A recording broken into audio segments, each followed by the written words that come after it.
Good morning from the Magic School Bus on the road. I am in Cathedral Rocks, Utah this morning, taking a little pit stop, making some coffee. Yesterday I was talking about sorrow and joy.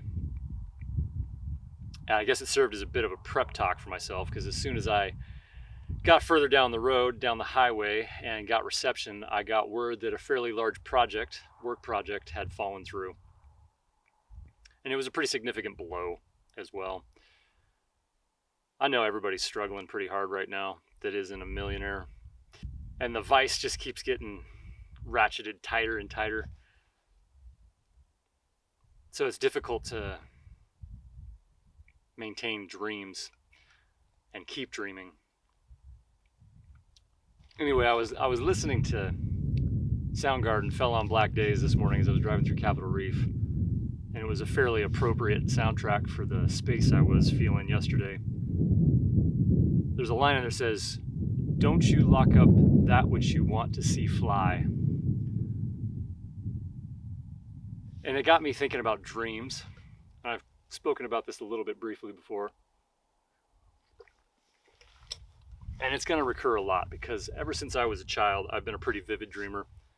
To the point that when I was about 3 or 4 years old, my family was living in a small town called Scotts Valley, California. And we lived a little ways outside of town.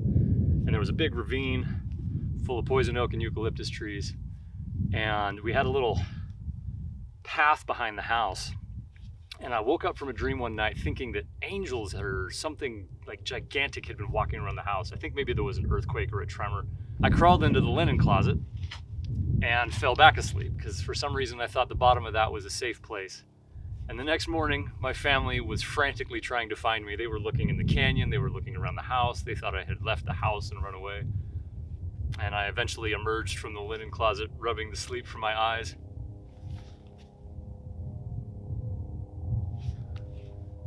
I'm gonna wait for this helicopter to pass a bit. It's an unfortunate thing in this time that there are so few quiet places left on Earth. There are immense ones, but we insist on finding them and invading them and polluting them with noise and ruckus.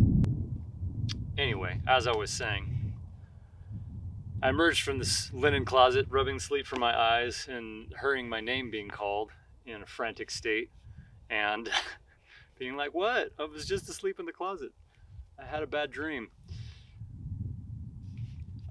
Fernando Pessoa was a Portuguese writer, and the book of Disquiet is quite dense, and it's taken me a lot of time to get even through the first quarter of it.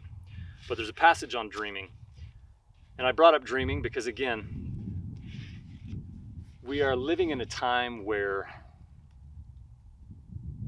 the fancy tools we've developed have been turned against us, and our sense of awe is being erased and replaced with inane nonsense.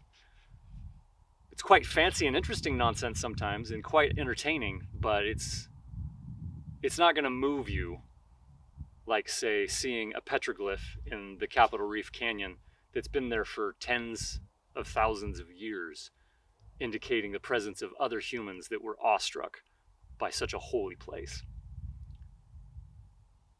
Our gadgets are never going to do that for us. The Book of Disquiet, 22 from 1913. "Otherwise, I don't dream, I don't live. I dream real life. All ships are dream ships as long as we are capable of dreaming them. What kills the dreamer is not living while he dreams. What wounds the man of action is not dreaming while he lives. I blended into one happy color the beauty of the world and the reality of life. You can possess a dream, but you can never possess it in the way you possess the handkerchief in your pocket, or if you like, your own flesh. Even if you live your life engaged in full, frenetic, rumbustuous activity, you cannot avoid coming into contact with others, or stumbling over obstacles, however small, or feeling time passing. To kill our dreams is to kill ourselves. It is like mutilating our soul. The dream is what is most truly, impenetrably, ineradicably ours.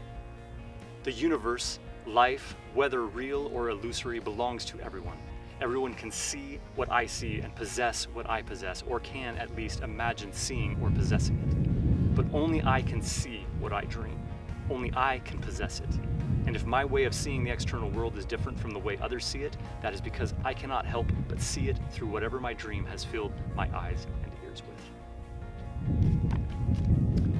So let your eyes and ears be filled with your own dreams. Don't let others dream for you.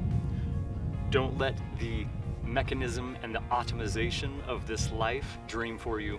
Don't let this trajectory that we are upon dream for you. Build your own dreams, discover your own dreams, inhabit them, make them life, make them real. Don't give up. I'm getting back on the road. See you on down the line.